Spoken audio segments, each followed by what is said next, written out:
Os que trouxeram a Bíblia, abram comigo. É um livro muito difícil de achar, por isso eu vou ter paciência com você. O livro de Gênesis, capítulo 1, e o versículo 1. Está escrito assim: no princípio criou Deus os céus e a terra. A terra, porém, era sem forma e vazia, e havia trevas sobre a face do abismo, e o Espírito de Deus pairava por sobre a face das águas. Amém? Fecha a Bíblia, coloque no banco, coloque na cadeira, pegue na mão da pessoa mais bonita do seu lado. Atravesse essa faixa de gás, esse corredor aqui, por favor. Vá do outro lado. Se o irmão não quiser pegar na sua mão, dê um chutezinho na canela dele. Isso. Aí, vocês que estão na galeria, por favor, peguem nas mãos uns dos outros. Aperte a mão do seu irmão com carinho até ele falar aleluia. Pentecostal que não faz barulho está com defeito de fabricação, não é? Feche seus olhos e vamos orar. Pai, eu te exalto, eu te glorifico. Eu já estou sentindo, Pai, o que é que o Senhor vai fazer aqui neste lugar. As minhas entranhas já começam a se contorcer, ó Pai, pelo temor que eu sinto dentro deste ambiente. Senhor, a cidade de Petrópolis nessa noite será palco do derramamento de um poderoso mover do seu Espírito. Os seus filhos que saíram dos seus lares e vieram dentro deste teatro, ó Pai, serão impactados com a sua presença de uma forma tão grande, que alguns não voltarão para casa andando nessa noite, voltarão voando nas asas da revelação do seu Espírito.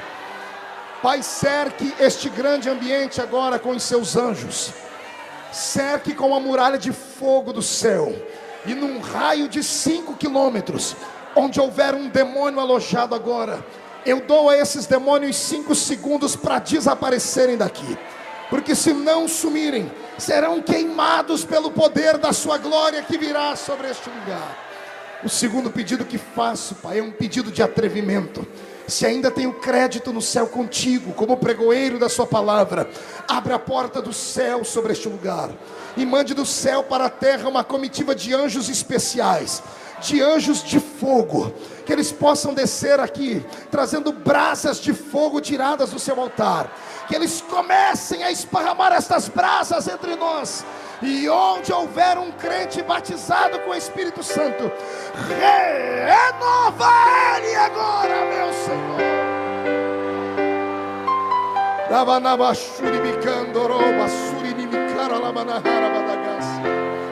Fala conosco, transforma este ambiente, ó Pai, na plataforma de adoração do seu povo. O Senhor tem liberdade para curar, para batizar com o Espírito Santo, para libertar e para salvar vidas aqui. Pai, nesta noite, o céu é o nosso limite. É o que eu te peço em nome de Jesus. E quem crê, dê um grito de glória a Deus. Solte a mão do seu irmão e antes de se assentar, levante um dedo de profeta para cima comigo. Aponte o dedo para alguém que esteja do seu lado e diga para o seu irmão: é hoje. Não diga: é hoje. É hoje que o Senhor vai te dar uma razão a mais para você adorar o seu nome e para ser apaixonado pelo Espírito Santo de Deus. Só quem está preparado para isso, dê uma salva de palmas a Jesus e tome seu assento, por gentileza. Igreja de Cristo, noiva do Cordeiro, simpatizantes da nossa fé, amigos que vieram de perto, de longe, pessoas evangélicas e não evangélicas, ministros de Deus que tiveram a humildade de se assentarem junto com os demais, levitas do Senhor que foram por Deus impelidos a estarem conosco. Eu quero falar sobre as nossas raízes espirituais. Eu quero falar sobre as nossas experiências espirituais. Eu quero falar sobre o poder do Pentecoste. Eu quero falar sobre a unção do Espírito de Deus. Eu quero falar sobre esse que promove avivamentos aqui, ali e acolá. Eu quero falar sobre essa pessoa linda que tem sido tão negligenciada nos nossos cultos. Talvez porque não tem um corpo físico estabelecido. Talvez porque você não possa sentir o seu perfume. Talvez porque você não tenha a sensibilidade de ouvir a sua voz. Porque ele é invisível, ele é um espírito. Mas não é por causa disso que ele deixa de existir. Talvez alguns acabam recriminando talvez discriminando, porque a Bíblia o coloca na terceira pessoa da Trindade. Ele não é maior do que o Pai, tampouco é menor do que o Filho. Os três são um. Quando a Bíblia coloca ele na terceira pessoa da Trindade, é porque falta no vernáculo do ser humano palavras para poder encaixar os três dentro de um só. A Trindade constitui ainda numa grande revelação. Aceitamos pela fé, e aquele que aceita, bendito é no nome do Senhor. Você pode não perceber a presença dele aqui, mas ele chegou antes que você chegasse a este ambiente. E não tem ninguém mais interessado em ver esta reunião ser transformada numa verdadeira fogueira pentecostal do que ele. Só vou lhe dizer uma coisa sobre ele: ele é um cavalheiro, ele é um gentleman, ele é muito sensível e frágil, ele não é mal educado, ele jamais colocará a mão sem que alguém peça para que ele colocar, ele jamais vai empurrar alguém sem que a pessoa peça para ser empurrado, ele jamais descerá sobre a vida de uma pessoa com unção sem que a pessoa deseje. Agora, uma vez que você peça a ele, aí eu não me responsabilizo mais, e acredito que nem ele também, porque o Espírito do Senhor tem fome, assim como você tem fome da justiça de Deus, ele tem fome de ver uma igreja cheia da sua presença.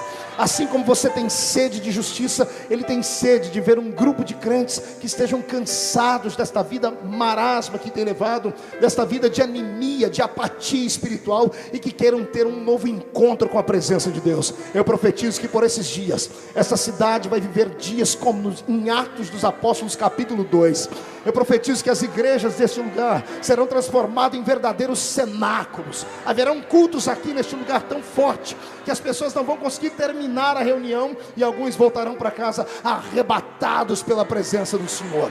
E o que eu estou pregando não é uma mentira, o que eu estou pregando não é algo que é utopia, o que eu estou falando é coisas de sentimentos. Existem pelo menos 3 tipos de pentecostais que frequentam as nossas reuniões, e permito-me falar para eles, porque eles são os carismáticos. 3 tipos de pentecostais que existem entre nós. O primeiro grupo é aquele que vive do saudosismo do Pentecoste. O segundo grupo é aquele que vive da liturgia morta de um Pentecoste, ou apenas daquilo que é letra pentecostal. E o terceiro grupo, aquele que vive da experiência do Pentecoste. Oxalá que Deus me dê esse terceiro grupo aqui hoje, porque o primeiro grupo é uma tribulação sem tamanho. É aquela crente que você conhece, aquele irmão, aquela irmã, que para ele nada está bom no culto. Para ele só presta culto de 1500, quando Dom Pedro I esteve passeando pela igreja.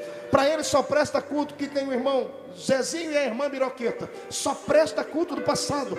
Vive do saudosismo do Pentecoste. Não absorve nada do que é novo. Só fica lá fora com a língua do tamanho da minha gravata, maldizendo do culto, maldizendo da música, maldizendo da mensagem. Querido, por favor, o poeta já disse assim: quem vive do passado sofre 2 vezes. A minha Bíblia diz que Deus faz novas sempre todas as coisas. Quem quer uma novidade com a experiência de Deus, dê mais um grito de glória nesse. O segundo grupo de pentecostais são aqueles que vivem da letra do Pentecoste, da liturgia morta do Pentecoste, aqueles que vivem apenas com o conhecimento filosófico do Pentecoste. Esse grupo também, por favor, não é muito bem-vindo aqui, porque tudo que você diz para empolgar a pessoa, nada a empolga. Você chega para o irmão e diz assim: olha, ontem Jesus batizou com o Espírito Santo, todo empolgado, mas... E a pessoa olha para você e diz assim: está escrito em Atos dos Apóstolos capítulo 2, que o Senhor batizaria com o seu Espírito. Aí você chega no outro e diz: olha, ontem Jesus levantou o paralítico, e diz: olha, está escrito em João capítulo 4, que o Senhor levantou um paralítico e ele pode fazer isso de novo. Você diz: ontem no culto Jesus arrebatou uma irmã e ela deu testemunho. Ele vai dizer: João no capítulo de Apocalipse 1, 2 e 3 contou sobre o seu arrebatamento de sentidos. A pessoa conhece tudo aqui, sabe tudo sobre a letra, tem apenas conhecimento do que é o Pentecoste, mas não tem uma experiência do Pentecoste. Aí o que acontece com ela? Ela formou a sua opinião, vem para uma reunião como essa, fica com a cara feia, parecendo que foi batizada num pote de vinagre, sempre torcendo o nariz. Você não pode levantar a voz um pouquinho a mais. O pregador levantou a mão por mais de uma vez, ele já ignora. Sempre vai ter uma panelinha desta miserável do lado de fora da igreja no fim do culto, para jogar uma pedra, para dizer que isso não precisa, para dizer que o nosso Deus não é surdo, para dizer que esse pentecostais são malucos, que não precisa fazer coreografia espiritual, não precisa pular, não precisa brincar de ciranda, cirandinha, não precisa brincar de atender telefone. Ei, amigo, se você não tem experiência com Pentecoste, trave a sua boca, por favor. Trave a sua boca. Pense 2 vezes antes de tocar num pentecostal. Eu costumo dizer que quem toca a mão num pentecostal, ele enfia a mão numa caixa de abelha espiritual, querido. A minha Bíblia diz: não toqueis os meus ungidos e não silencieis os meus profetas. A minha Bíblia diz que eu estou pregando aqui para aqueles que são a menina dos olhos do meu Deus. Então não toque neles. Tem algum pentecostal aí que gostou dessa palavra? Então vibre, adore ao Senhor, deixa Ele te tomar. Gênesis 1, versículo 2. Que o Espírito de Deus pairava sobre a face das águas. Repita comigo: e o Espírito de Deus pairava sobre a face das águas. Murcha a barriga, estufe o peito, acotovele o irmão do seu lado e pergunte para ele: você sabe o que significa a palavra pairava? Diga para o seu irmão: a palavra pairava significa movia-se. Diga: o Espírito de Deus movia-se. Mostre para o seu irmão como é que ele se movia sobre a face das águas. Diga: ele se movia sobre a face das águas. É sobre isso que eu quero pregar, Cristina Mello. Eu quero falar para você que o Espírito Santo, esse que eu amo e sou tão apaixonado por ele, não é um espírito paralisado, não é um espírito mumificado, não é um espírito surdo e muito menos mudo, não é um espírito que pode ser pelo homem manipulado, não é um fantoche de igrejas. O Espírito Santo é Deus na sua totalidade. E se tem um atributo que pertence só a Ele, é essa: Ele é um espírito de movimento. Não há avivamento se não houver movimento. A palavra avivamento vem do verbo avivar. E o verbo avivar significa trazer à vida aquilo que está morto ou meio morto. Como é uma pessoa meia morta, pastor? É alguém que está em coma. Por isso eu vou profetizar que essa igreja onde você congrega, que está em coma, cujo púlpito dela está em coma, cujas pessoas que estão do seu lado estão em coma, vão receber a visitação do Espírito do Senhor e serão avivadas pelo poder da sua presença. O Espírito do Senhor é um espírito de movimento. Quando não tinha seres humanos para ele se mover, quando não tinha uma igreja bonita como essa aqui reunida em Petrópolis para ele se mover, ele se movia em cima da face das águas. Isto mostra que ninguém pode prendê-lo, ninguém pode enjaulá-lo, ninguém pode colocá-lo dentro de uma cela e trancafiá-lo e dizer: ele está proibido de soprar aqui. Quem é que pode barrar o vento? Quando Jesus conversava com Nicodemos, falando sobre o nascimento do Espírito, Jesus disse para ele: Nicodemos, o vento sopra onde quer e ninguém sabe de onde vem e nem para onde vai. É assim que começa um poderoso avivamento. O avivamento começa quando os homens deixam de tentar manipular o Espírito Santo, quando os homens deixam de usar aquele sininho no púlpito para parar o movimento, quando os homens deixam de olhar para o relógio da parede e dizer assim: olha, irmãos, o Espírito Santo tem 1h30 só para operar no culto, e se ele não operar, o problema é dele, a gente só volta amanhã. Está na hora dos crentes terem hora para entrar dentro do culto. É claro que tem que ser com ordem e decência, mas pensarem 2 vezes antes de sair, só sair depois que a sua botija estiver cheia. Está na hora de mudarmos um pouco a liturgia, está na hora de mudarmos um pouco a nossa homilia, está na hora desses nossos grandes teólogos, por favor, usarem a hermenêutica, a exegese bíblica de uma maneira santa, não de uma maneira profissional, não tentando falar aquilo que os homens querem ouvir, porque agora no século 21, os que frequentam a igreja não são mais os pobretões de antigamente, não é verdade? Antigamente vinham as pessoas que mexiam com enxada, que trabalhavam na lavoura, eram pessoas que não sabiam ler nem escrever, pessoas que eram tão pobres que tinham só 2 dentes na boca, o zagueiro e o atacante, era uma tribulação só. Agora a igreja está diferente. Olha do seu lado e você vai ver alguém com um anel de formatura no dedo. E qual é o pastor que quer perder o dízimo do advogado? Qual é o pastor que quer perder o dízimo do mega empresário? Qual é a igreja que quer perder o grande influente artista, que ele deixa de congregar a sua igreja? E sabe o que dizem? Dizem que esse barulho, dizem que esse movimento expulsa as pessoas daqui. Eu venho hoje em nome de Jesus defender a fé pentecostal. Sou apologista do Pentecoste. O que escandaliza não é crente pulando, saltando, ou rodando, ou falando em língua estranha, ou profetizando. Isso não escandaliza, pelo contrário, isso chama atenção, isso desperta a curiosidade. Foi o que aconteceu em Atos. As pessoas olhavam para aquele aqueles pentecostais e diziam assim: o que quer isso dizer? Está na hora das pessoas começarem a perguntar isso na rua da sua casa. Está na hora das pessoas que trabalham com você olhar para o seu jeito de ser, olhar para você ser fervoroso, alegre e perguntar: o que quer isso dizer? O que escandaliza pessoas aqui dentro são pessoas que levam uma vida profana, uma vida leviana. Aqui dentro é um santo, lá fora é um promíscuo. Aqui dentro só falta ter na cabeça uma auréola de santo barroco. Lá fora leva uma vida desgraçada e imoral. Eu protesto nessa noite contra a frieza. Eu protesto nessa noite contra a posição social ser elevada dentro da igreja. Aqui dentro não tem doutor, não tem mestre. Aqui dentro só tem servos lavados no sangue do Cordeiro. Uma igreja que precisa desta graça.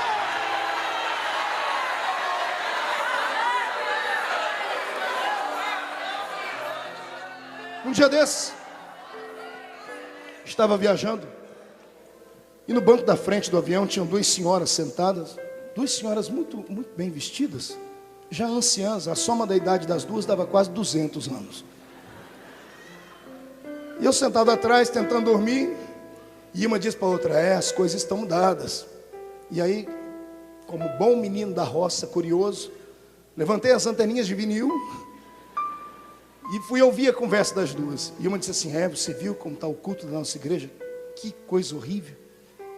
As coisas estão mudadas, o culto da nossa igreja está tendo uma barulheira. Antigamente, há 40 anos atrás, lembra quando a gente era jovenzinho? Chegava na igreja, tinha uma placa lá: silêncio. Havia reverência. Agora a gente entra dentro da igreja, uma barulheira só. Eu não aguentei, eu levantei por cima do banco. Eu estou aqui, oi senhoras, tudo bem? Pois não, senhor. De que igreja vocês são? Somos da igreja católica. Eu sentei. Eu achei que eram irmãs minhas, gente do fogo. Me deu uma raiva, porque lá eles estão buscando um avivamento, a maneira deles, mas estão buscando. Tem alguns carismáticos, meu Deus do céu, tem programas da televisão que tem gente que prefere ouvir um carismático pregar do que os pastores que pregam na TV. Estão buscando fogo, estão buscando vida. O silêncio está sendo substituído por barulho. E nós, que nascemos no meio do barulho, estamos buscando silêncio. Há uma inversão de valores. Por isso os nossos filhos não têm mais um referencial. Eu falava isso essa semana com um líder de mocidade da minha igreja, e falava isso com o pastor Joel, que é pastor em uma igreja, ele falando sobre os adolescentes. Há uma perturbação na mente dos nossos filhos. Eles não têm mais um referencial, não sabem mais o que querem ser. Os meninos querem ser parecidos com o Ronaldinho Gaúcho. As meninas querem ser parecidas com a Kelly Key ou com a Tati Quebra-Barraco. O menino quer ficar parecido com o Tato Dolabella. Dá uma olhadinha do seu lado, você vai ver um parecido. O cabelo dele parece que a vaca deu uma lambida por cima. Entendeu? A garota quer parecer a Barbie. E há uma lacuna ficando aberta entre os que estão indo e os que estão chegando. Não há mais quem tenha fome de buscar talentos, de desenterrar dons, de buscar o fogo, a graça e a glória, de ser íntimo do Espírito Santo. Está ficando uma lacuna no tempo, e cuidado com esta lacuna, porque ela aconteceu lá na América do Norte. Na América do Norte tem dois públicos agora: os velhos que vão para a igreja e os jovens que não querem saber nada de Cristo. Os velhos vão e começam a pedir oração e dizem assim: olha, orem por nós, porque nós deixamos de apresentar Cristo para os nossos filhos. Mandamos eles para a universidade, para a faculdade, e deixamos de cobrar uma postura espiritual. Começamos a falar que não era nada errado, não era pecado ir a um baile, não era pecado fazer isso, não era pecado colocar esse tipo de roupa, e agora não há mais um controle. E aí quando chega alguém que vai pregar naquele país, eles veem mover, eles dizem assim: orem por nós. Se nós não fizermos alguma coisa agora, eu não sei o que vai acontecer daqui a alguns anos com a nossa igreja. Deus quer despertar em você a fome pela presença do seu Espírito. Foi só por isso que Deus te trouxe aqui. Deus quer que você mais uma vez levante os seus olhos e comece a contemplar os campos que estão brancos para a ceifa. Deus quer que você vá se ouvir novamente as profecias antigas de que haveria um grande mover nessa nação. Há promessas para o nosso Brasil. Paul Yang-Shu, quando esteve aqui, hoje se chama David Yang-Shu, mas quando esteve aqui ele disse: a nação brasileira é um leão. E todo o ginásio gritou, e ele disse: adormecido. E todo o ginásio se calou. E ele disse: é um leão, mas não sabe a força que tem, não sabe o peso que tem. não sabe a autoridade que tem. E ele levantou a mão em pleno estádio, lá no campo de Marte, e começou a dizer assim: eu profetizo que haverá um despertamento nessa nação, e o Senhor vai começar a levantar gente aqui, ali e acolá, e o leão vai despertar, e o urro deste leão será ouvido nos 4 cantos da terra. É por isso que nós estamos vivendo um tempo onde as pessoas vão ouvir um pregador, estão buscando esta graça, estão buscando este avivamento. Foi por isso que Deus te trouxe aqui. Deus não te trouxe aqui só para você vir porque não tinha um lugar melhor para ir. Deus te trouxe aqui porque Ele tem um compromisso, uma promessa feita na sua vida. E hoje eu estou te apresentando o olheiro de Deus. Você entendeu o que eu disse? O Espírito do Senhor veio até Petrópolis hoje, só para observar a sua atuação no culto, só para ver como é que você se porta, só para ver como é que o seu coração bate enquanto eu estou pregando, só para ver os seus olhos lacrimejar. Ele vai anotar o seu nome. E se prepare para uma surpresa muito grande dentro de poucos dias. Eu profetizo que o Senhor levantará artilheiros deste lugar aqui para o seu reino. Eu profetizo que você está sentado perto de uma pessoa que será tão poderosa em Deus, tão grande no Senhor, que você vai sentir orgulho quando ver ela na telinha da TV, quando você ter que ler um livro dela, ouvir um CD dela. Quem se apropria dessa promessa, por favor, jogue a mão para cima e dê um grito de glória.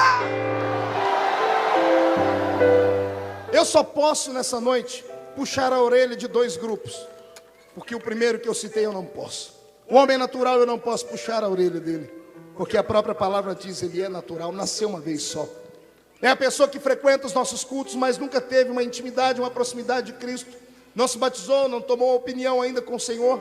Eu não posso dizer nada a você a não ser um conselho: se envolva com Jesus logo, porque o Senhor, Ele não quer que você seja só natural, Ele quer que você seja muito mais do que isso aí. Agora os outros 2 grupos, por favor, prepare o lombo, porque eu vou bater. Os outros 2 grupos são o carnal e o espiritual. Pastor, mas eu achava que carnal era quem não era crente. Eu também. Até que eu passei a analisar o que Paulo está dizendo. Paulo está dizendo: existe alguns crentes na nossa casa, na casa do Senhor, que são carnais. Eles têm que ser tratados a leitinho, porque não conseguem comer uma coisa mais forte. Deve ter um carnal aí do seu lado. Pastor, como é que eu sei que o irmão que está do meu lado é carnal? Fácil, chega perto dele e sente o cheiro. Sente o cheiro dele para você ver. Carne crua. Tem gente que nem na carne está mais, passou, está no osso, infeliz. Só sabe reclamar. Até agora não abriu a boca nem para respirar. Dê uma olhadinha para a pessoa do seu lado. O olho está seco, igual o olho de coruja. A boca está fechada. Segura os meus jargões aí. Boca de aço, língua de ferro, queixo de concreto. Não sabe o que é adorar. Não sabe o efeito de um grito de um crente na terra. Ah, se você entendesse o que é que acontece quando você grita glória a Deus na terra. Crente, use a sua inteligência.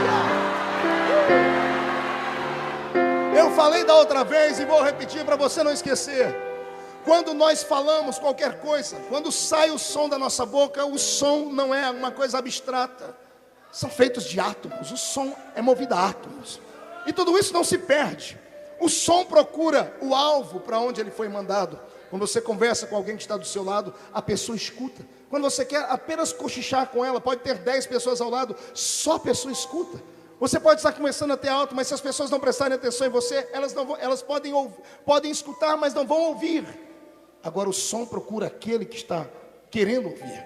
Quando você vai para um campo de bola e grita gol, a palavra gol sobe e vai direto para o coração do artilheiro. Ela dá aquele ímpeto, gol, vai lá no coração do artilheiro. E o artilheiro, você já percebeu, tem artilheiro que não espera nem a bola entrar dentro daquela rede, do travessão. Ele chutou, ele já corre para a galera. Minha língua está ruim hoje. Ele abre os 2 braços e o povo grita gol e ovaciona ele. O som sobe e cai no coração do artilheiro. Se você assistir um show de Zezé de Camargo e Luciano, você vai ver o povo gritar, dançar, bater palma. E quando o povo começa a gritar lindo, fofo, aquelas coisas, tudo, o som sobe e vai para o coração do artista, porque o som procura o seu alvo. Quando a igreja de Cristo dá glória a Deus,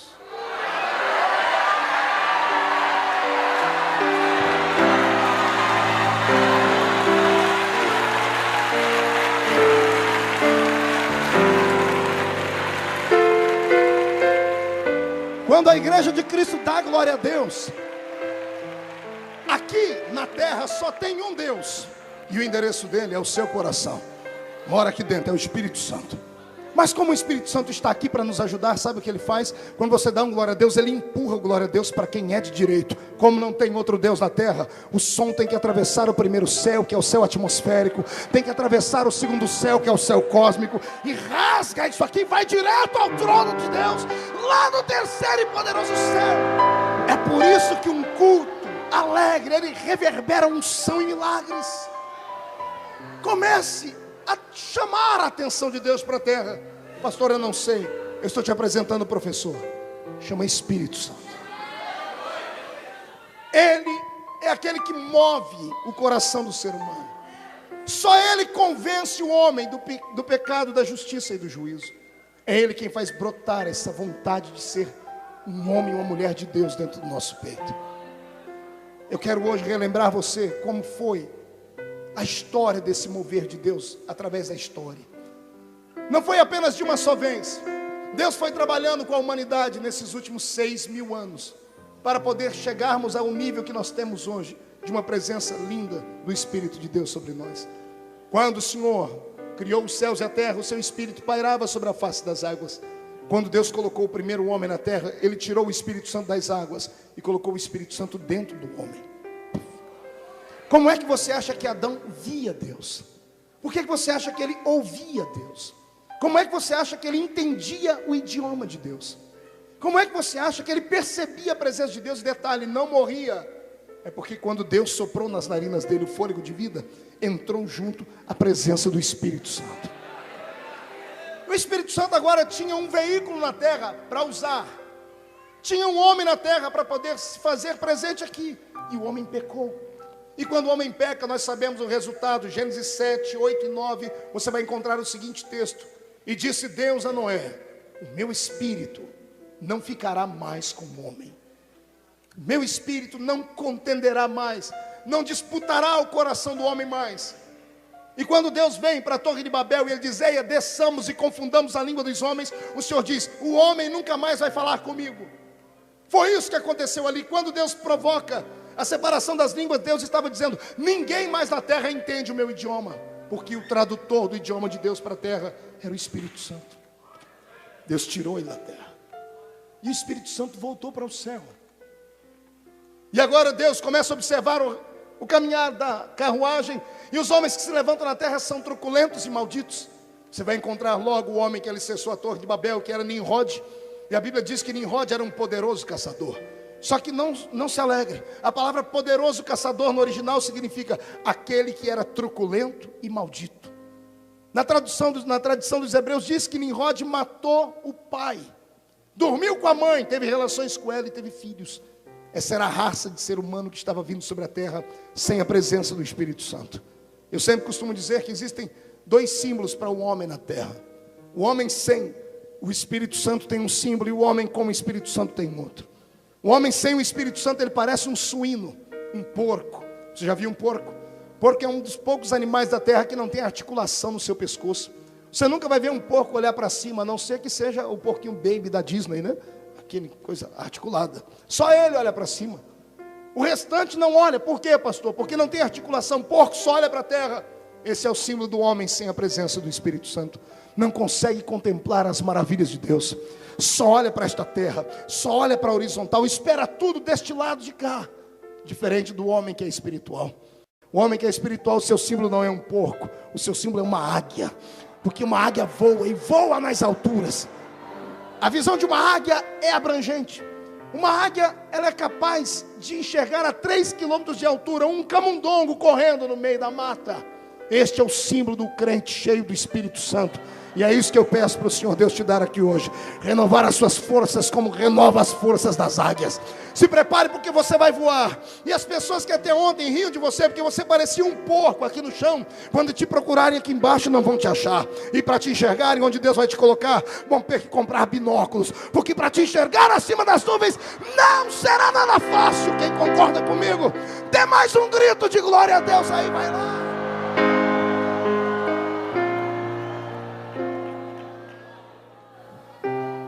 Sabe o que Deus fez com o homem? Deus entendeu que o homem sem o Espírito Santo não ia conseguir sobreviver. Então Deus colocou o homem dentro de um laboratório. Deus olhava para a terra e queria devolver o Espírito Santo, mas tinha dificuldade. E o que é que ele fazia? Ele não derramava o Espírito Santo plenamente. Era como se Deus usasse um conta-gotas. Pegasse um conta-gotas e pingava um pouquinho da experiência aqui, um pouquinho da experiência ali e ali. Só 3 categorias de pessoas recebiam o Espírito Santo no Velho Testamento: reis, sacerdotes e profetas. Só esses 3. Se você não tivesse a graça de ter nascido com este talento que eles tinham, você jamais veria o Espírito do Senhor. Jamais sentiria a presença do Espírito Santo. Agora imagine o que aconteceu. Cada vez que Deus colocava o Espírito Santo dentro de um profeta, o profeta se agigantava. Cada vez que Deus derramava o Espírito Santo sobre um rei, a sua sabedoria sobressaía a sabedoria dos demais. Cada vez que um sacerdote ficava cheio da experiência do Senhor, ele tinha coragem de atravessar o véu do templo. Poderia morrer, mas ele tinha coragem de atravessar o véu do templo e ir até onde a nuvem de Deus descia, só para falar com Deus acerca do pecado do povo. Só que Deus, quando terminava este momento, tirava o Espírito Santo do homem. E o Espírito Santo voltava para o céu. Ezequiel diz assim: eu passei a tarde inteira com a boca aberta na beira do rio Quebar, esperando Deus me encher para profetizar. Tem um homem na Bíblia, o seu nome era Eliseu. Eliseu era sábio. Eliseu um dia querendo profetizar não tinha inspiração nenhuma, porque o povo havia cometido tanto pecado que Deus estava triste. Como Eliseu não conseguia profetizar, sabe o que ele fez? Ele mandou chamar um tocador de adufe. Por isso que eu só prego com o som de uma música, porque se eu não conquistar Deus aqui, a melodia traz Deus para a terra. Está entendendo isso? E Eliseu chamou, e lá vem o tocador de adufe. Eu nem sei que instrumento era esse. Um amigo meu disse que parecia um berimbau. Não sei se é verdade. Imagina um tocador de adufe, ele vai tocando o adufe, e quando o som, a melodia vai entrando no céu, Eliseu percebe que Deus parou para ouvir. Quando Deus estava olhando, Eliseu entrou na frente do tocador e disse: Deus, eu quero profetizar. Que coisa bela, eu aprendi com Eliseu aqui. Quando você sentir o céu travado no meio da igreja, chame um tocador de adufe para perto de você. Pega um desses crentes malucos, desses que dão aquele grito que a igreja inteira olha para trás. Junte, faça aí um grupinho de uns 10, coloque cada um num canto da igreja e comece a adorar. Comece a gritar. O fogo de Deus vai se alastrar no meio da igreja. Chame a atenção de Deus para a sua vida. Eu estou dizendo isso para provar que o homem não tinha o Espírito Santo e a liberdade como nós temos com ele hoje. A minha Bíblia diz que Moisés, que recebeu o poder de Deus de uma forma tão grande, um dia se cansou. Chamou o sogro dele e disse: Jetro, eu não estou aguentando mais o povo, é muita luta para mim. E Jetro deu a ele o conselho: por que você não escolhe gente no meio de Israel? Escolhe homens capazes. Moisés entendeu, disse assim: eu vou perguntar para Deus se Deus aceita. E Deus disse: Moisés, funciona. Moisés pegou uma lista, escolheu 70 homens no meio da congregação, e ele levou para o monte para consagrar aquilo a Deus. E olha que interessante, na hora que Deus foi consagrar esses homens, a Bíblia diz que 68 deles estavam dentro do arraial, e 2 estavam do lado de fora do arraial. Eudade e Medade era o nome deles. Eu não sei o que eles estavam fazendo, se estavam trabalhando, se estavam queimando lixo, se estavam fazendo um piquenique, se tiveram ido a uma outra cidade para namorar, eu não sei. Eu sei que eles eram escolhidos. E aqui eu aprendo uma lição com Deus: quem é escolhido, não importa onde ele esteja dentro do culto, Deus vai pegar ele onde ele estiver. Está entendendo isso? Não me interessa se você está aqui na frente no primeiro banco ou se você está atrás da parede ouvindo o eco. Se você é um dos escolhidos por Deus para provocar um avivamento nesse estado, Deus vai pegar você. E aí eu quero ver o que é que vai acontecer com a sua história. Comece a se preparar, porque de hoje você não passa. Você escapa de um raio, mas não escapa do poder do Espírito Santo do meu Deus. Alguém deseja isso? Levante a mão direita para o céu comigo e chacoalhe a sua mão. Coloque a mão no ombro de quem está do seu lado, por gentileza. Até você que está em pé, faça isso, por favor. Até o diácono que está na porta, agarre o ombro do seu irmão com carinho e respeito. Se ele sorriu, vai ficar mais fácil. Se não, diga para ele que fui eu que mandei. Chacoalhe ele. Chacoalhe, comece devagarinho. Isso. Agora vai melhorando o embalo. Comece a ficar um pouquinho mais rápido. Tira ele do lugar. Irrita ele. Diga: é isso que Deus quer fazer com você. Ele está começando devagar, mas até este culto terminar, Ele vai mover a sua história.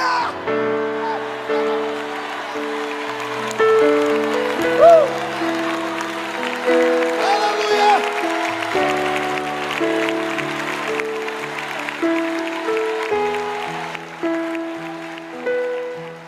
Você já percebeu que sempre que Deus levanta alguém, levantam 2 ou 3 para tentar parar ele? Toda vez que um crente espiritual se levanta, Toda vez que Deus demonstra a sua unção sobre ele, vai levantar alguém para tentar impedir. É natural isso. Por isso eu sempre dou parabéns àqueles que são perseguidos pela fé que têm. Quanto mais te perseguirem, mais crédito diante de Deus você vai ter. Fique tranquilo com isso. Isso não é de hoje. A minha Bíblia diz que quando Moisés abriu os 2 braços, Deus retirou do espírito que estava nele. Escute, primeira lição. Deus podia ter dado uma experiência pessoal aos outros, mas Deus disse: não, Moisés, eu vou tirar do que eu te dei. Deus tinha tanto um pé atrás com o ser humano. O Senhor tinha dúvidas acerca do ser humano, e o Senhor preferiu tirar do que Ele deu para Moisés e repartiu com outros. O interessante é que quando Deus tirou de Moisés e jogou sobre os homens, os 68 que estavam dentro da congregação começaram a profetizar, e começaram a cantar, e a dançar e a louvar. E do lado de fora do arraial, no meio do caminho, tinha os 2, Eldade e Medade. Sabe o que aconteceu com eles? Começaram a pular e a profetizar também. E o interessante é que a Bíblia faz questão de detalhar essa história. Quando os 2 estavam pulando, tinha um enxerido lá. Aqui não tem, no Rio de Janeiro não tem, só tem na minha cidade. Esse crente que está na igreja há 1 milhão de anos, ele não viu o dilúvio, mas pisou no barro que sobrou na terra. Ele não acredita que Deus pode usar mais ninguém a não ser ele. Ele acha que Deus trabalha com formas, e o meu Deus não trabalha com formas. O meu Deus trabalha com formas diferentes. Deus usa cada um de uma maneira diferente. E levantou esse cidadão lá, e sabe o que ele fez? Ao invés de ir lá abraçar o crente profeta pulando, correu para falar com Moisés. Josué entrou na frente dele com a espada. Ninguém falava com Moisés se Josué não deixasse. E Josué pergunta: o que é que você quer? Eu quero falar para Moisés que tem 2 moços dando escândalo do lado de fora do arraial. Estão pulando e profetizando do lado de fora do arraial. Josué, que era temente a Deus e tinha um zelo que consumia, ele encheu o peito e disse: deixa que eu falo para Moisés. Lá vai Josué com a espada na mão dizendo: Moisés, tem 2 moços do lado de fora do arraial, estão pulando e dando mau testemunho lá, estão dando escândalo, gritando e profetizando. Posso mandar parar? Imagina Moisés dizendo: qual é o nome deles? Eldade e Medade. Só um minutinho, deixa eu olhar na minha lista. Não, estão aqui. Eu escolhi. E se eu escolhi, não importa o que eles estão fazendo. Deixa Deus usar eles, Josué. Josué, não mate eles, deixa Deus usar eles. Moisés olha para Josué, que ia ser o futuro líder de Israel, e diz assim: deixa eu te ensinar uma lição, garoto. Oxalá que toda a nação dos hebreus fossem cheias do Espírito Santo. Oxalá que todas as tribos de Israel fossem profetas. Oxalá que todo esse povo que Deus me deu fossem cheios da presença dEle. Não me dariam trabalho. Esse é o meu sonho. Eu ainda sonho com um dia em que haverá uma revolução espiritual nessa casa tão grande, nesta nossa igreja brasileira tão grande, que os nossos filhos vão voltar a profetizar. Os filhos dos nossos filhos terão visões. Eu quero profetizar em nome de Jesus que voltaremos a ter arrebatamentos de sentido dentro da igreja. Eu quero profetizar que haverá ainda no nosso meio intérprete de línguas estranhas. Tem alguém que se candidata a ter um talento desse aqui? Quem se candidata, por favor? Então faça barulho nesse lugar.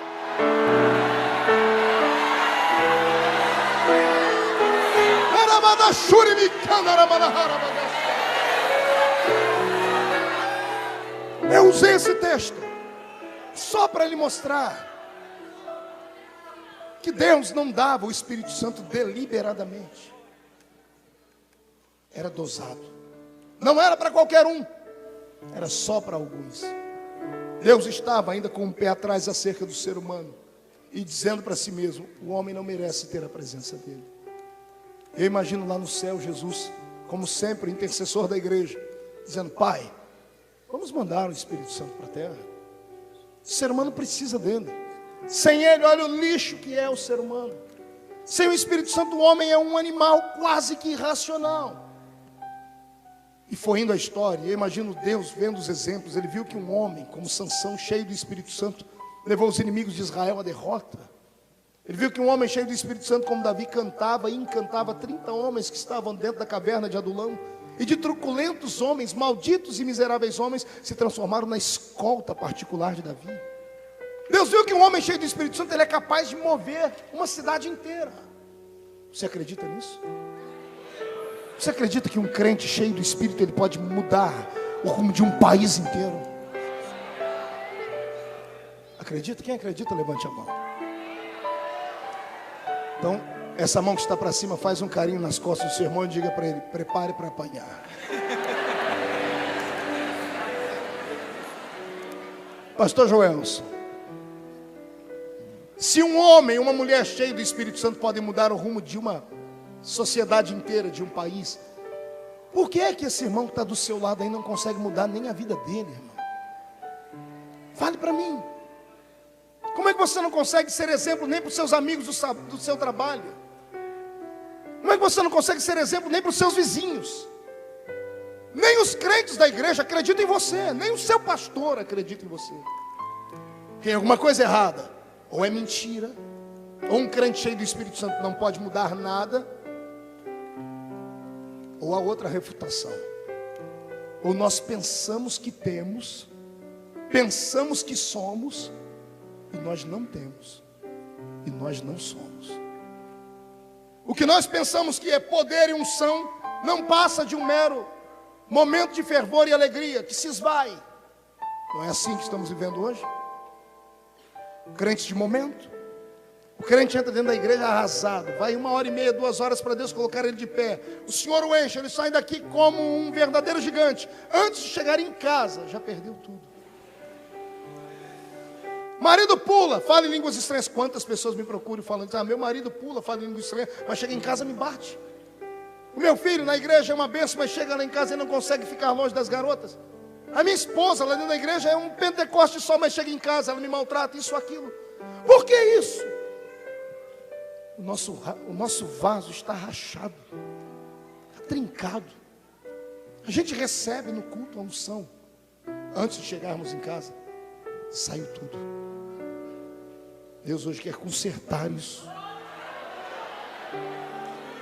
Aí sabe o que fazemos? Queremos inovar. Líder da mocidade, coitado, queima os neurônios. Gente, o que a gente vai fazer para segurar a juventude? Aí acabam fazendo as besteiras. Como aconteceu um dia desses, eu pregando em Brasília, numa grande catedral. Aquele culto morto, pense num culto morto, um culto fúnebre.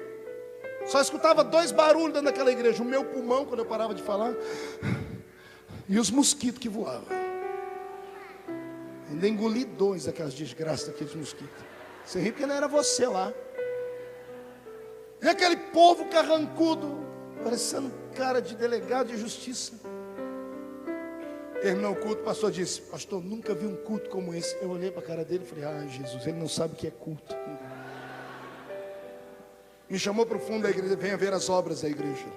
Aí no fundo da igreja tinham lá 2 quadras uma quadra de basquete, uma quadra de futebol de salão, uma piscina, um restaurantezinho bem feito e uma pista legal com um globo. Eu falei: que é isso, pastor? Ele disse: não, rapaz, somos do século 21. Para eu não perder os meus jovens, termina o culto, eles fazem o bailinho deles aqui. Já existem boates evangélicas com música de crentes remixadas para você dançar e pular. E se fosse uma dança para Deus, uma coreografia divina, se fosse para criancinhas eu entenderia. Mas para os adolescentes marmanjões, cujos líderes não conseguem dar a eles uma dose mais forte da glória, tem que arrumar um paliativo, tem que transformar os nossos filhos em gente mundana. Querem ser iguais ao mundo. E essa não é a proposta de Deus. Quando Deus tirou Israel do Egito, o Senhor disse: ninguém daqui vai buscar ninguém lá fora, mas se alguém lá de fora quiser vir para cá, aceite. O estrangeiro será bem-vindo, mas ninguém daqui vai lá. Aí alguém deve ter dito: Deus é um ser que quer criar uma raça ariana pura. E Deus diz: não, eu sou inteligente. Eu quero que as pessoas lá de fora, quando olharem para vocês, queiram ser igual a vocês. Eu não quero que vocês ser igual a eles. A igreja de Cristo tem 3 fases. A primeira fase era a fase que éramos perseguidos.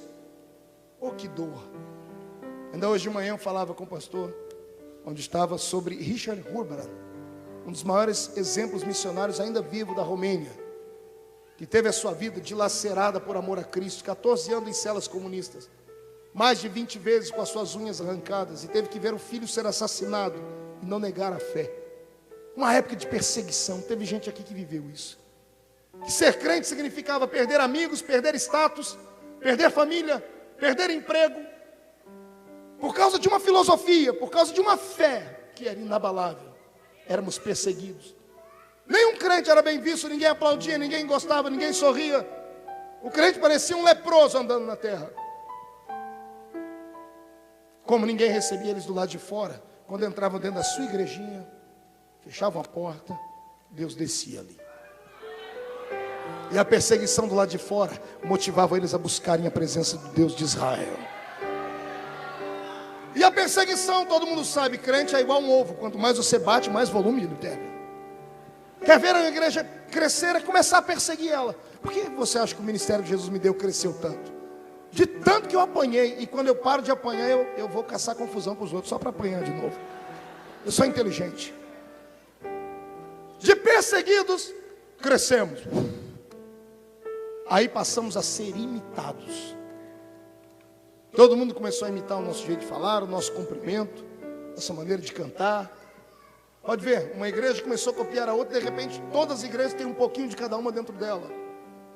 E de repente chegamos na terceira e última fase, porque essa segunda prejudicou. A igreja cresceu, crescendo começou a bater no peito, achando que era maior do que tudo. Achando que podia falar, ignorar, ter preconceito com os demais. Principalmente as grandes e mais velhas igrejas desse país. Principalmente as mais tradicionais delas. Algumas tinham coragem de olhar para as outras igrejas que se abriam e dizer assim: isso aí não é igreja, é uma igrejola. Arrogância, truculência. De perseguidos, passamos a ser imitados. E de imitados, decaímos. Passamos a imitar. Estamos imitando. Tem igreja que imita até centro de macumba. De Sal Grosso para lá. E alguém diz: não, mas está dando certo. Essa é a mensagem de agora.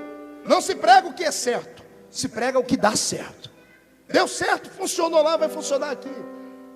Está faltando caráter. Desculpe o peso da palavra desse profeta, mas está faltando vergonha na cara. Talvez seja para isso que Deus te trouxe aqui hoje, para te dar um chacoalhão de verdade. Nós não precisamos liberar o mundo para os nossos filhos e para os nossos adolescentes. Nós precisamos mostrar para eles que o Deus de Israel que operou no passado é o mesmo Deus que pode operar no presente e vai operar no futuro.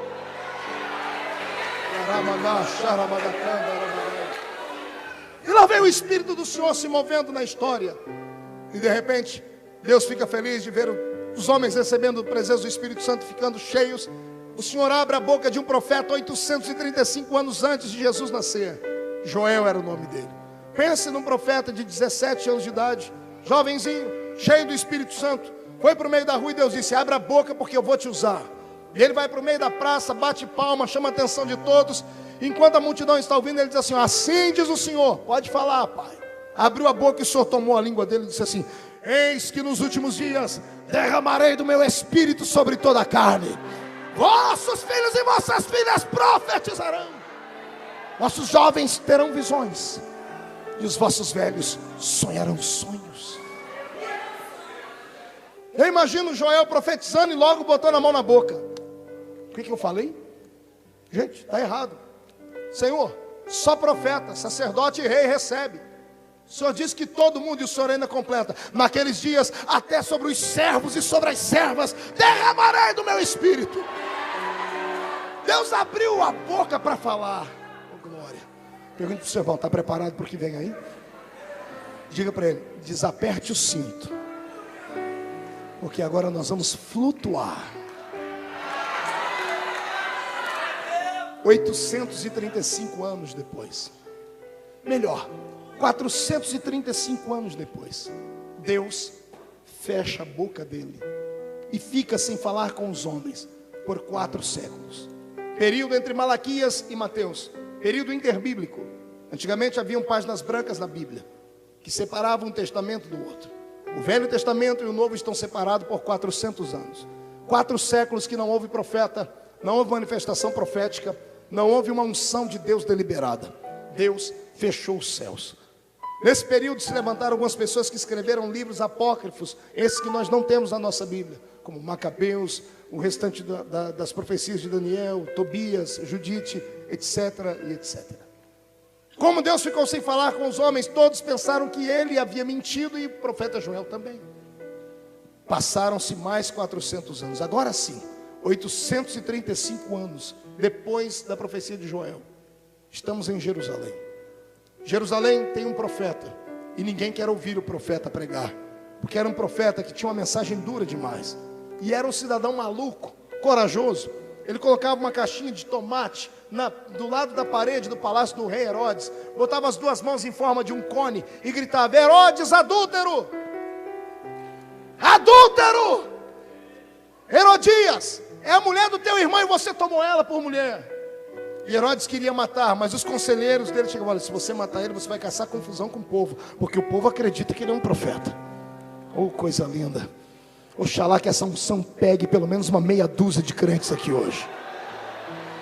Gente que não tenha compromisso com homens, homens e mulheres que tenham compromisso com o seu Deus, que tenham equilíbrio, mas que tenham compromisso com o seu Deus, que não tenha medo de perder o emprego, que não tenha medo de perder a sua posição na igreja, que não tenha medo de perder o cargozinho que deram para ele, ou de ficar lá na porta em pé, parecendo um manequim de vitrine de terno, ou sentadinho no púlpito, parecendo um que está sendo entrevistado pelo Jô Soares. Chega disso. Tenha coragem, tenha pudor, tenha respeito à palavra, vaticine a sua chamada com a Bíblia. Se você está em um lugar onde a glória de Deus não pode descer, onde as coisas estão sendo erradas, onde a mensagem é pregada de maneira deturpada, por favor, não pactue. Pastor, mas eu vou perder o emprego, eu vou fazer isso, aquilo. Seja homem, tenha coragem. O meu Deus te sustenta. E ainda que Ele não te sustente, olhe para a fornalha e diga assim: ó, o meu Deus pode me livrar disso, mas ainda que Ele não me livre, eu não me entrego, eu não me vendo.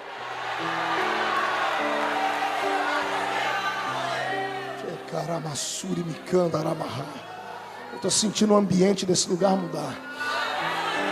Estou sentindo o Espírito do Senhor ficando alegre com algumas pessoas aqui. Deixa Ele te tomar, querido.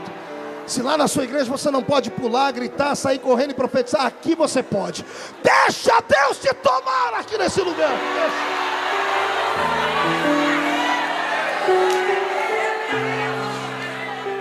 Como ninguém deixa o profeta pregar em Jerusalém, ele vai para a beira do Rio Jordão. E a mensagem dele era muito parecida com as de hoje. Ele dizia assim: raça de lindinhos, fofinhos. Era assim que ele dizia? Raça de perfumadinhos. Era isso que ele dizia? Raça do quê? Raça do quê? Olha para o seu irmão e explique para ele que é uma víbora, porque talvez ele não saiba. Sabe o que é uma víbora? É uma cobra das bravas. E o povo amava isso. Todo o povo gosta de ver um homem de coragem falar, uma mulher de coragem atuar. É o que está faltando no nosso meio. Temos muitos cavalheiros no nosso meio. Deus está procurando alguns guerreiros no nosso meio. Temos muitos poetas no nosso meio. Deus está procurando alguns malucos no nosso meio. Gente atrevida. Essa é a palavra para este século: atrevimento. Diga para o seu irmão: seja atrevido. Diga: ou você seja atrevido, ou você será sempre mais um. Quem está cansado de ser mais um, dê um grito para Petrópolis inteira escutar aí. Deixa eu ver.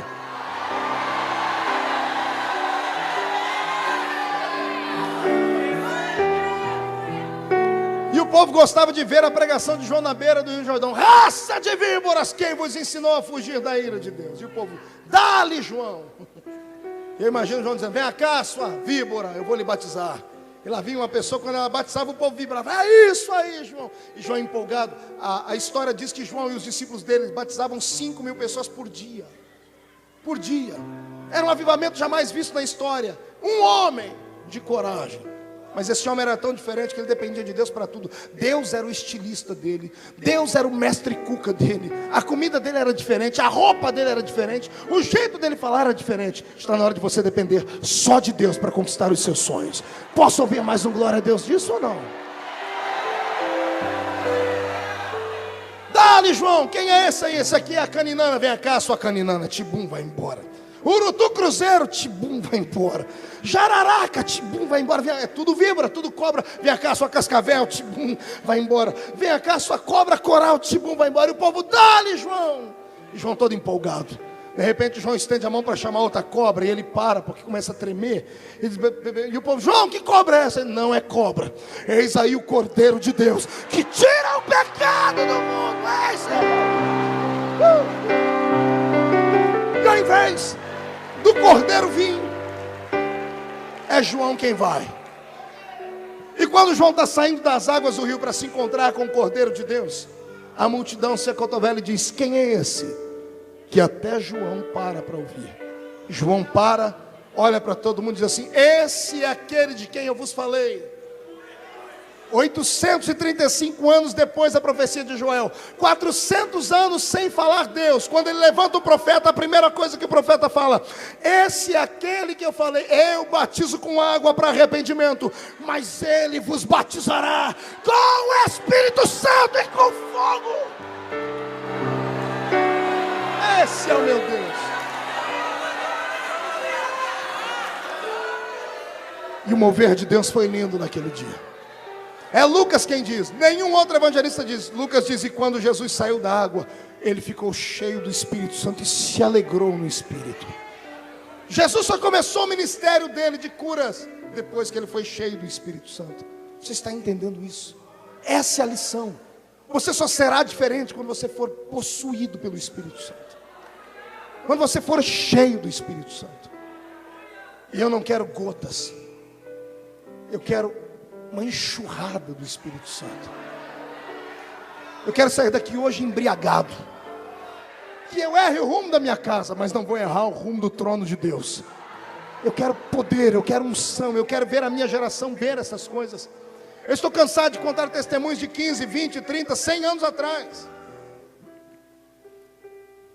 Está na hora de você ter uma experiência. Está na hora de você ter uma experiência profunda. Está na hora de você sair da vida natural. Está na hora de Deus cumprir as promessas dele na sua vida. Mas isso depende de você. Depende do seu desejo, depende da sua fome. Você precisa estar impregnado com a vontade de mudar, muito grande, para receber o que meu Deus tem para te dar aqui hoje. E lá vem o Senhor cumprindo as suas promessas. Nós sabemos da história de Jesus. Jesus morre, ressuscita. 3 dias depois da sua morte, ele está de pé, vivo, para a honra e glória de Deus Pai. Aparece por um período de 40 dias às pessoas. Depois de 40 dias, ele é arrebatado até o céu, é assunto ao céu. Entre o dia da sua ascensão e a descida do Espírito Santo foram 10 dias. 10 dias depois, o Espírito do Senhor é enviado sobre a terra. E quando ele vem e dá início ao culto pentecostal. E ele vem e mostra para nós o modelo do culto que Deus queria. Ele chegou fazendo barulho. Ele chegou movendo as águas. Ele chegou fazendo as pessoas ficavam cheias dentro do cenáculo e saiu para o meio da rua. É para isso que o crente é cheio do Espírito Santo. Não é para ficar sentado no banco, levantando a mãozinha apenas e dizer assim, eu sou cheio do Espírito Santo aqui dentro. Que mérito há brilhar na luz? Temos que brilhar nas trevas. Foram cheios do Espírito Santo no cenáculo e saíram para o meio da rua. Pergunte se eles tinham vergonha de pular. Pergunte se eles tinham vergonha de falar em línguas. As pessoas começaram a criticar alguém e disseram, eles estão bêbados. Eu só conheço um bêbado, ou sentindo o cheiro dele, ou vendo ele fazer estripulias que um homem natural não faria. Eu não sei o que esses homens viram. Eu sei que eles viram crentes parecendo bêbados, pulando, gritando, sorrindo. E alguém disse, eles estão bêbados. E o fracote medroso Pedro, que negou Jesus diante de uma vendedora de púrpura, antes de ser cheio do Espírito Santo, depois que foi cheio, pulou no meio da multidão e disse, aqui não tem ninguém bêbado, aqui estão crentes cheios do Espírito Santo. É o que foi escrito pelo profeta Joel. Nos últimos dias Deus derramaria do seu Espírito. E detalhe, Pedro, que pregou até esse momento mais de 3.000 sermões e não ganhou uma alma, agora pregou um sermão só, e 3.000 pessoas se converteram. A sua vida vai estar marcada em 2 tempos: depois desse culto e antes dele. Inclina a sua cabeça.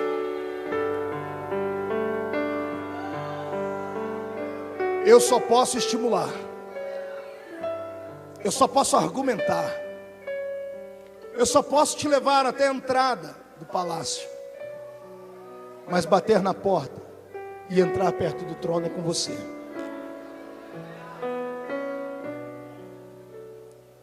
Eu te dei um aperitivo. Eu abri a sua fome.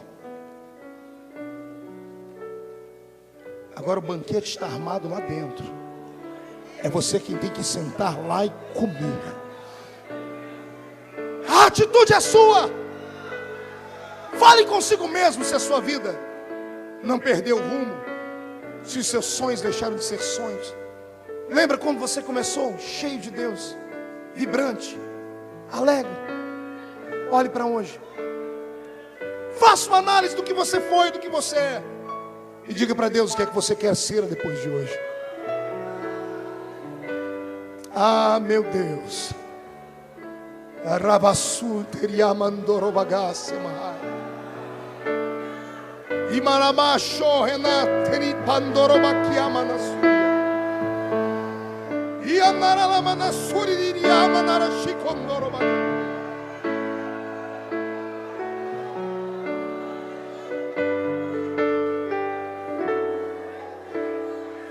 Suas promessas nos cultos de avivamento, os dias que você se jogou na frente do altar pedindo me usa, os sonhos com os poderosos ministérios, onde está tudo isso, amado? Isso, chora mesmo, isso, geme, grita. Se quiser se jogar no chão, se joga. Se quiser correr, corra. Mas por favor, alimente o seu homem espiritual que está aí dentro. Não saia daqui sozinho, não saia daqui apenas para dizer: olha, o culto foi legal, a Cristina cantou bem, o pastor Marco pregou legal. Não, saia daqui hoje possuído por uma visão divina. Deixa Deus te levar para as profundezas da sua revelação.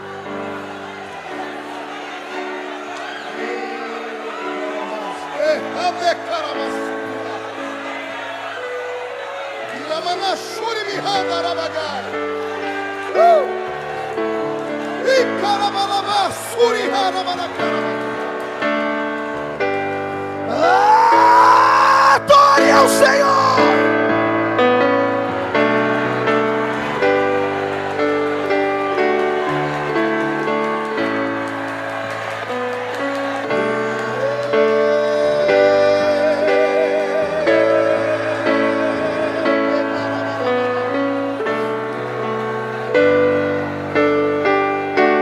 Segure um pouquinho. Olhe para mim. Olhe para cá. Pastor Marco, se o poder do Pentecoste e o avivamento é tão bom, por que que o fogo da igreja primitiva não continua aceso pelos séculos? Olhe para cá. O diabo sabe que o poder pentecostal não é uma influência passageira. O diabo sabe que o poder carismático do Espírito Santo não é uma unção momentânea. Ele sabe que isso faz a diferença do crescimento da igreja. Ele sempre lutou contra o poder de Deus, sempre tentou imitar o poder de Deus, sempre levantou homens na história para tentar bloquear a presença de Deus. Foi no 3º século que o Espírito Santo quase foi extinguido. Levanta-se o imperador romano, e a igreja que era perseguida agora ganha um parceiro. E o imperador romano dá um grito e diz: a partir de agora todo mundo vai ser cristão. Tive uma visão no céu e vi uma cruz. O infeliz ainda era mentiroso, não viu cruz porcaria nenhuma. Fez um censo e ele viu que a igreja estava crescendo demais. E como a igreja estava crescendo demais, com medo de um motim, ele usou esse artifício dizendo que teve uma visão para ganhar a atenção do povo, porque ele era um bom governante, tinha uma autoridade na palavra incrível, e ele conquistou o povo. Por um lado foi bom, a igreja parou de ser perseguida, ninguém mais virou alimento de leão, paramos de ser espetáculo nos coliseus.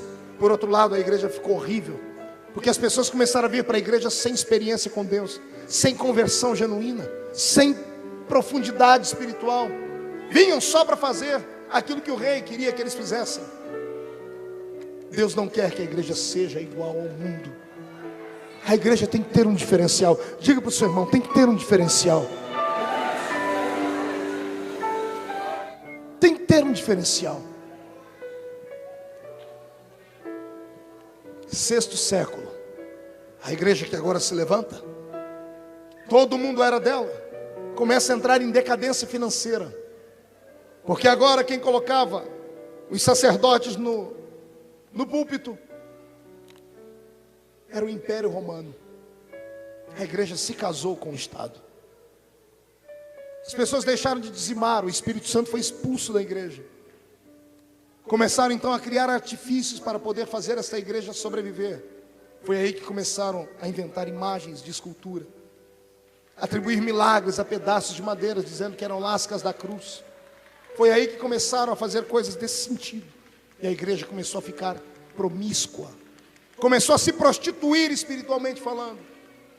E quando o diabo já dava gargalhada no inferno, não tem mais poder do Espírito. Passam-se 700 anos depois disso. Estamos no século XIV. E lá pelo século XIV, um grupo de pessoas chamadas de morávios se levantam para estudar a Bíblia como ela era. E eles começam a orar. E o Senhor Deus começa a avivar o coração de alguns homens na Europa. E os morávios são responsáveis agora por uma grande parcela do avivamento que houve em parte da Europa. De repente, dos morávios vieram alguns que eram chamados de albingenses, que também começaram a buscar a santidade do Senhor e a buscar a sua presença. E toda vez que a igreja começa a bater na porta, o Senhor pode até demorar, mas Ele abre a porta. Daqui a pouco, dos morávios vieram os albigenses, dos albigenses vieram os quakers. Diga comigo, quakers. Quem já viu aquela veia quaker? Lembra daquele homem com aquele chapelão daquele jeito? Aquele é um europeu. A palavra quaker significa tremedores, ou aqueles que tremem. Esses quakers começaram a ouvir a palavra e começaram a estudar ela a fundo. E entraram pelo livro de Atos e capítulo 2 e começaram a buscar o Pentecoste. E o dia que Jesus derramou sobre eles a unção do Pentecoste, eles começaram a pular, e onde eles pulavam fazia tremer as casas de madeira. E os vizinhos começavam a perceber que tudo tremia, e começaram a botar apelido: lá vão os quakers, lá vão os tremedores. E o avivamento de Deus começa a incendiar a Europa inteira. Oh meu Deus, levante os tremedores aqui em Petrópolis hoje. Levanta, Senhor, levanta eles. E parece que esse fogo não vai pegar, porque uma faísquinha aqui é outra faísquinha acolá.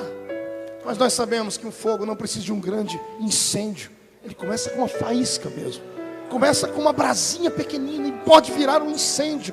Eu estou feliz de ver você pelo menos levantar a mão com dificuldade, ou pelo menos inclinar a cabeça. Talvez você não tenha uma brasa no seu peito do tamanho desse irmão que está pulando e dançando. Eu vi que vocês olharam ali para cima da galeria porque começou a tremer. São os quakers de Jesus que estão aí. Mas eu estou feliz porque tem uma brasinha pequenina aí. Daqui a pouco ela vai incendiar. Ah, meu irmão, eu profetizo que não tem bombeiro no inferno que vai apagar este fogo que o meu Deus levantou sobre esta nação. E ainda no século XIV, Deus começou a encontrar homens valentes. E o Senhor encontra um homem também na Europa, lá pelo lado da Alemanha, chamava-se João Rus. João Rus tinha um apelido, era o menino do ganso, porque o pai dele criava gansos para vender, e todo mundo olhava para ele no meio da aldeia. Ele andava com a linha amarrada no pescoço de um ganso, e botaram o nome dele, João Rus, o garoto do ganso. E ele se tornou um monge, e foi para dentro da sua igreja e começou a buscar a face de Deus, até que Deus revelou para ele a santidade verdadeira. E ele começou a pregar contra o pecado, começou a pregar contra as coisas mundanas. E a aldeia toda começou a se converter, e ele começou a dizer que Roma estava errada. E quando ele tocou em Roma, o demônio se levantou. Chamaram ele para uma inquisição, deram a ele o poder de confessar o seu pecado e ele ficaria livre. Mas ele olhava para a multidão que o seguia e dizia assim para ele: eu não posso negar a fé diante daqueles que me seguem. E disseram: você será queimado. Ele disse: a morte não é minha inimiga, a morte é uma carruagem que apressará a minha chegada até a presença do trono de Deus. O avivamento de Deus sempre contou com mártires.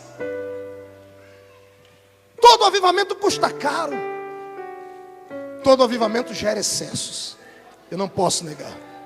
Todo avivamento, às vezes os líderes perdem o controle, geram excessos. Mas são excessos que podem ser controlados e contornados com carinho, com gente que estude a Bíblia, com gente um pouco mais equilibrada.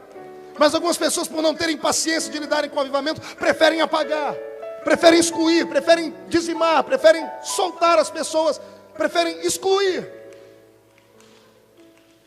Deus está procurando gente que tenha coragem de ser mártir nesses dias. Meu Deus, eu não parei ainda porque Deus teve piedade de mim. Quantos homens dessa nação que dizem ser pentecostais, e eu chamo eles sem medo algum de Judas Iscariotes do avivamento. São pentecostais, alguns são até da minha igreja, sabe o que fazem? Quando vem um crente como esse pular, escracham de maneira deselegante, sem nenhum tipo de respeito. Começam a debochar dizendo: olha, aquele crente vai pegar na asinha do anjo e vai voar. Falta de respeito. Se você não entende o que está acontecendo com o irmão, não toque nele. Se você não sabe, ou nunca teve uma experiência com Deus, por favor, cala-te. É melhor, eu disse isso no começo e repito, é melhor parar. Tem gente à beira de cometer o pior pecado que é a blasfêmia contra o Espírito Santo e não sabe. Todo mundo fala de pecado de adultério, todo mundo fala de pecado de língua grande, todo mundo fala de pecado de roubar, matar.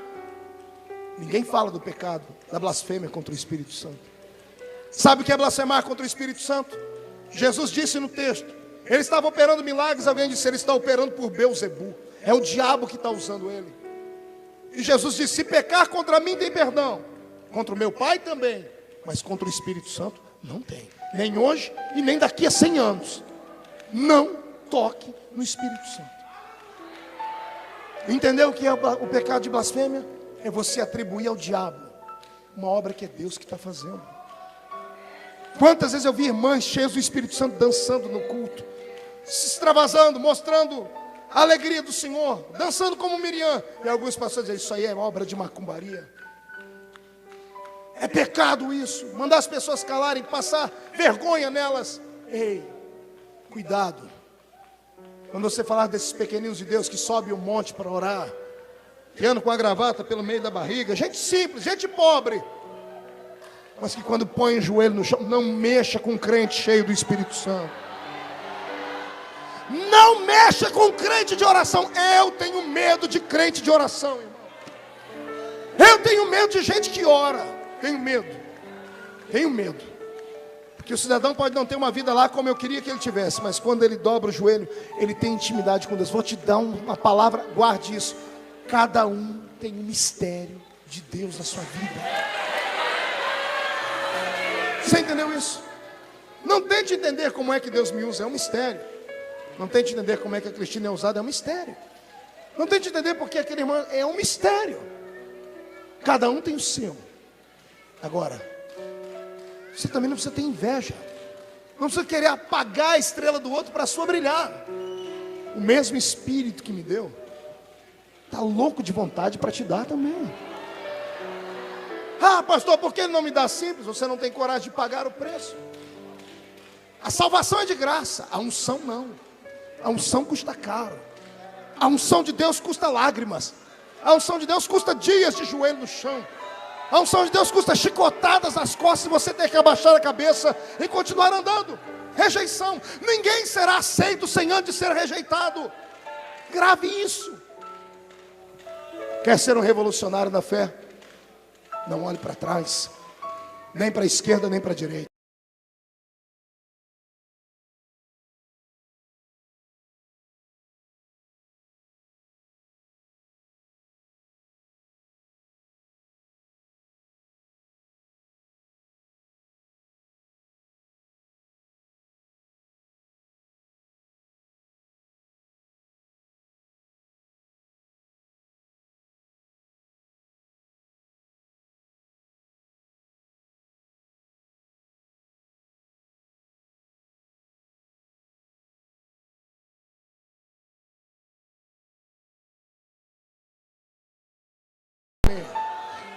João Rus foi levado pela Inquisição. E no dia em que viram que não tinha jeito com ele, ele estava decidido. Trocaram as roupas dele e colocaram uma roupa negra com desenhos de demônios, porque eram assim que as pessoas eram queimadas. E ele olhou para aquelas roupas negras e quem estava perto anotou e disse que enquanto vestiam ele, dizia assim: me coloquem essas vestes de vergonha, porque os santos anjos já estão tecendo as minhas vestes celestiais no céu. Colocavam um capuz na cabeça da pessoa, negro, com desenhos de demônios. E enquanto colocavam um capuz, ele gritava: coloquem essa coroa de coisas miseráveis sobre mim, porque a minha coroa de glória já está na mão do justo juiz, e daqui a pouco vai colocar ela sobre mim. Os papas, os padres da época não suportaram aquilo, fizeram como fizeram com Estevão. Apressaram a morte dele, levaram ele para o centro da cidade, amarraram ele e colocaram gravetos e incendiaram quando levantaram as chamas. A história diz que os papas, os padres, os inquisidores chegavam perto das chamas para poderem se deliciar com os gritos do herege. Tiveram que anotar o que ele escreveu, porque ele não gritava, ele cantava. E ele dizia: hoje vocês matam João Russo, o ganso. Daqui a 100 anos nascerá um cisne que ninguém poderá matar. Emociona isso. Profeta é profeta até na hora da morte. 100 anos depois do dia da morte de João Russo, uma mulher também alemã deu à luz a um garotinho chamado Martinho Lutero. Oh glória, está sentindo aí? Diga para o seu irmão: a obra não para. Diga: Deus sempre terá alguém para levantar. Diga para o seu irmão: será que eu estou do lado de alguém que Deus vai levantar aqui? Então se alegre com esta palavra. Eu não vejo homens e mulheres aqui dentro, eu vejo profetas, vejo labaredas de fogo, vejo ministros, vejo homens e mulheres que vão colocar essa cidade de perna para cima e cabeça para baixo. Eu estou vendo a falência do reino das trevas, o fechamento dos terreiros de Umbanda. Eu estou vendo o fim do sincretismo religioso nesta nação. Eu estou olhando aqui, estou vendo homens e mulheres que vão expulsar Satanás deste nosso Brasil.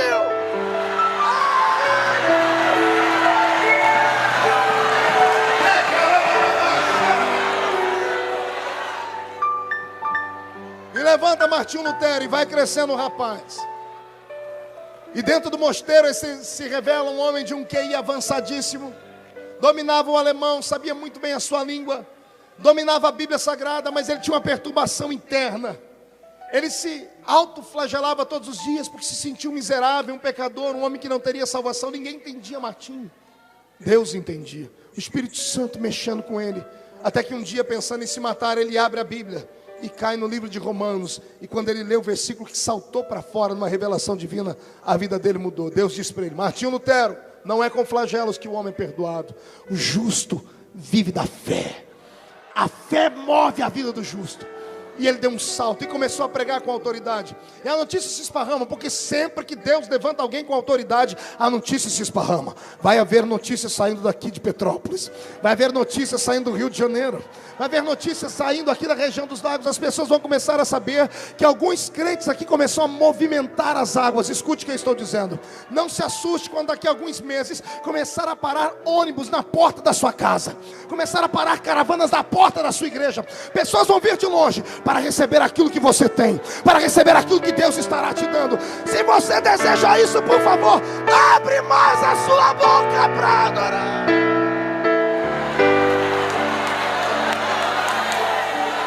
Já estou terminando, falta só 400 e poucos anos. 31 de outubro de 1910, na porta da catedral de Wittenberg, na Alemanha, Martinho Lutero prega as suas 95 teses. E deixa depois pregado o esboço do seu sermão na porta. E quando alguém vê aquilo, anuncia ao Papa. E o Papa da época diz que ele seria excomungado. Assina uma bula papal excomungando Martinho Lutero. Ele pega a bula papal: cabra macho. Deus não usa frouxo, Deus não usa gente covarde, Deus só usa gente de coragem. O cidadão pegou a bula papal, foi para o meio da rua e disse: o Papa riscou o meu nome da encíclica de Roma. Eu queimo essa encíclica porque ela de nada presta. O meu nome está escrito no livro da vida do céu, e de lá ninguém pode tirar. Não podem tirar. Fica valente, por favor, crente. Fica valente. Murcha a barriga, estufa o peito. Comece a ficar revoltado. Comece a ficar revoltado com a situação da sua família, com a situação da sua igreja, com a situação da sua cidade, com a situação do seu estado. Se eu fosse carioca como você é, eu começaria a andar pelas ruas dessa cidade e chutar o mulambo de todos os demônios que eu encontrasse no meio do caminho. Eu pararia em cada metro dessa cidade e daria uma ordem aos demônios: ou saiam da minha frente ou vão virar esterco, ou saiam da minha frente ou vão virar tapete, ou saiam da minha frente ou não vão prestar para mais nada, porque a partir de hoje há um avivamento em andamento aqui. Quem quer isso, dê um salto para cima para adorar.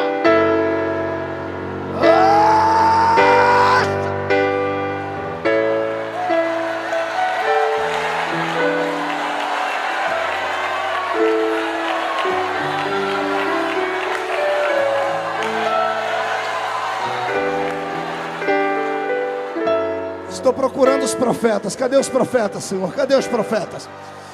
Ai, meu Deus, cadê os profetas? Sai da frente, Satanás! Estamos em guerra!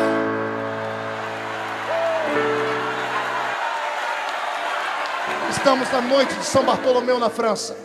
100.000 valdenses estão pendurados em cruzes, em mastros, com a Bíblia que Martinho Lutero havia agora traduzido para o idioma no peito dessas pessoas, acorrentados a elas, se transformam em tochas vivas.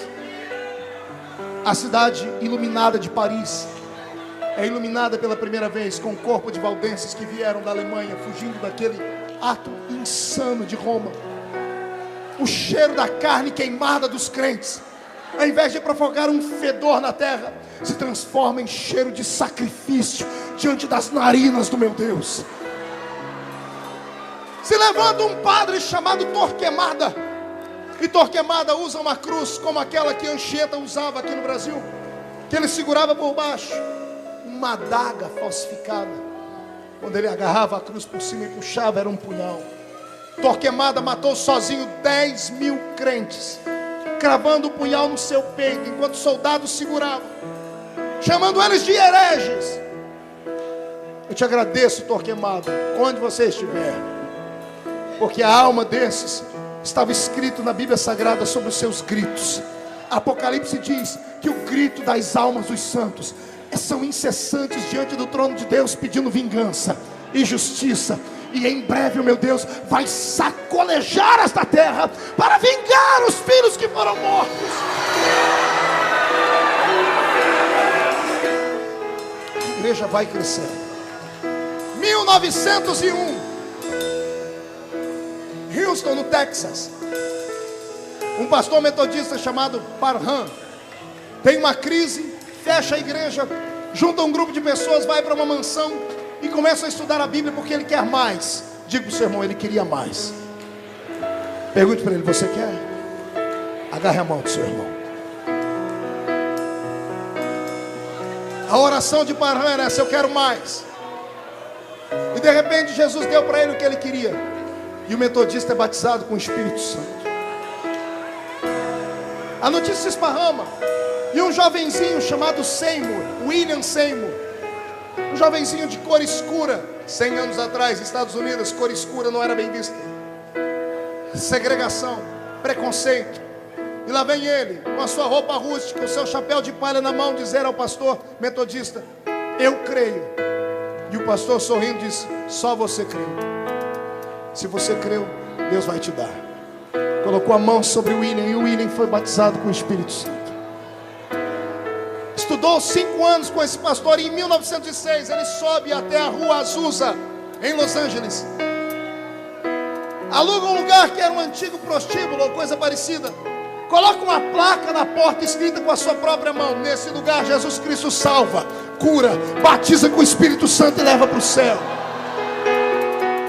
A bandeira do Pentecoste estava sendo fincada nas Américas. Paralíticos entravam nas suas cadeiras de rodas e saíam empurrando as cadeiras de rodas, curados. Cegos entravam amparados por muletas, bengalas, e saíam enxergando e dando gritos de glória a Deus. 2 anos, 1908, a pequenina igreja da rua Azusa envia missionários para os cantos desse nosso mundo. 2 missionários vão parar na Suécia. Do lado de um seminário eles armam uma tenda dos barulhentos. Seminaristas, batistas, curiosos, saltavam o muro da universidade para ir ouvir o culto dos gritadores e barulhentos. Teve 2 que foram tantas vezes que um dia foram e não voltaram mais. Daniel Berg e Gunnar Wingren. Ficaram com os gritadores e disseram: não queremos mais isso, queremos esse fogo. Pegaram um navio, foram para os Estados Unidos, e numa reunião de oração Deus disse para eles: eu vos enviarei para uma nação, e o nome da cidade é Belém. Pegaram o mapa mundi e foram procurar Belém. Só tinha 2 Belém no mundo, uma no Oriente Médio e a outra na América do Sul. E na América do Sul ficava num país que só tinha índios, usavam arco e flecha. E os 2 disseram: aqui é mais perto, é mais barato, é mais fácil aprender o idioma. Pegaram um barco e aportaram em Belém do Pará, no Brasil. Oh glória! Entraram dentro da igreja batista, porque eles eram batistas lá na Suécia. Foram bem recebidos. E todos os dias, enquanto eles oravam, faziam barulho, falavam em outro idioma. E os pastores diziam assim: irmãos, eles estão falando em sueco. Mal sabiam que eles estavam falando em línguas estranhas. Estudaram um ano, enquanto um trabalhava de manhã, o outro estudava, porque o que trabalhava pagava o estudo, e à noite os 2 repassavam a lição para aprenderem o idioma junto. Um dia, um deles disse: eu já sei pregar em português. Mandou um bilhete para o púlpito da igreja batista: eu quero pregar. E o pastor todo alegre disse: vamos ouvir o irmão da Suécia, ele já sabe pregar. E o irmão pegou o microfone e começou a dizer: eu quero falar para os irmãos que a Jesus que nós serve, ele a batiza com o Espírito Santo, ele dá língua estranha, ele cura doente, ele traz morto da sepultura. Revolução dentro daquela igreja, foram mandados embora de lá. Todo avivamento gera confusão, todo avivamento gera saia justa, mas alguém tem que buscar, alguém tem que estar disposto a pagar o preço. Os 2 saem pelo meio da mata chorando, dizendo assim: perdemos.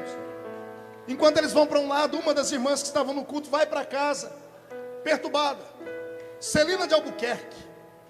Celina de Albuquerque dobra o joelho dela em casa e vai orando até as altas madrugadas. 6 de janeiro de 1911. Ela está orando dizendo: se é verdade o que aqueles suecos falaram, eu quero para mim. E ela foi batendo na porta. Foi batendo. Demorou 4 horas para o Espírito Santo visitar ele. Eu entendo porque ele estava arrumando as malas dele para se mudar para o Brasil. Sabia que o Brasil ia ser um celeiro do avivamento.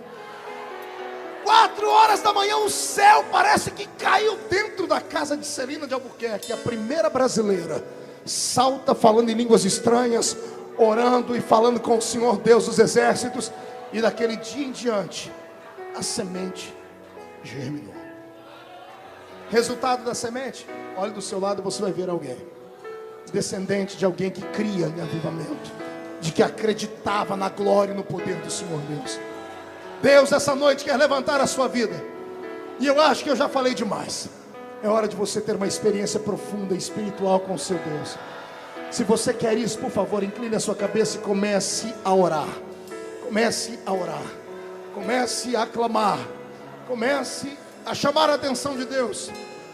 Os avivamentos bíblicos, cada um deles começou de um jeito. Um começou com o povo de joelho no chão, outro começou com o povo rasgando as suas vestes, outro começou com o povo correndo, gritando. Eu não sei como é que vai começar na sua vida, eu só sei que ele precisa começar agora.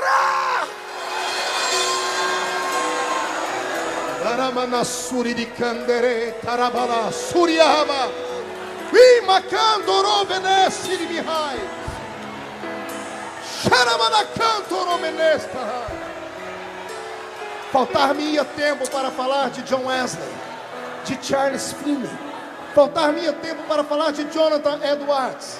Faltar-me-ia tempo para falar de outros grandes homens como John Knox, Calvino. Faltar-me-ia tempo para falar dos homens e mulheres como Aimee.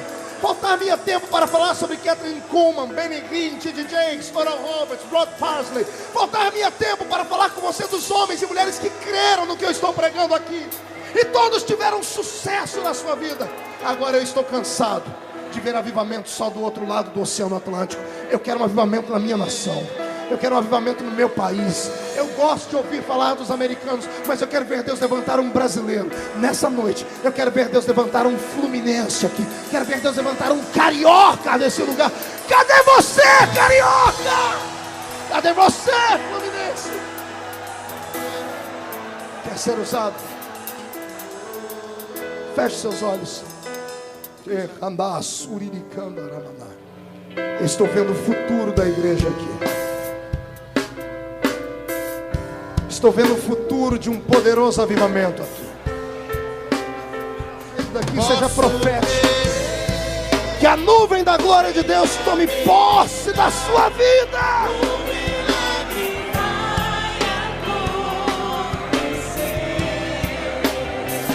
Posso ver as promessas. Quando ele chega, a doença não aguenta, vai embora. Quando ele chega, a situação muda na mesma hora. Quando ele chega, ele já chegou aqui. Quem pediu